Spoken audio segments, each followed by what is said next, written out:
Si è tolto la vita all'interno del capannone dell'azienda che pochi mesi fa aveva ereditato dal padre. La tragedia domenica mattina nella sede della Nuova Tech in via Bosco a Morgano. Proprio quella mattina Ivan Vedovato, 24 anni, si era dato appuntamento con un parente per sgomberare il capannone dal quale all'indomani avrebbe avuto lo sfratto esecutivo, ed è stato l'uomo a fare la tragica scoperta. Subito sono state avvisate le autorità. I carabinieri non hanno dubbi che si sia trattato di un suicidio.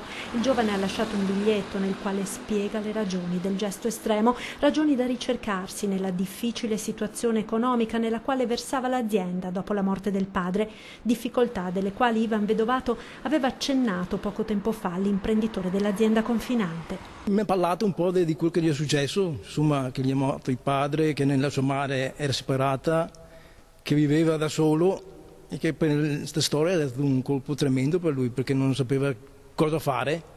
Una situazione difficile, peggiorata nonostante gli sforzi del 24enne di rimettere in piedi l'azienda ereditata dal papà. Con il passare dei mesi la situazione debitoria si è aggravata fino allo sfratto che sarebbe diventato esecutivo proprio il giorno dopo la tragedia. Eppure nessuno ha intuito il dramma, la disperazione che ha portato Vedovato al gesto estremo. Se io avessi capito che era a quel livello lì, che era proprio così disperato, magari qualcosa potevo fare, però non immaginavo che fosse così. Oggi pomeriggio nella chiesa di Sant'Ambrogio di Trebaseleghe, paese d'origine della famiglia, l'ultimo saluto al giovane imprenditore.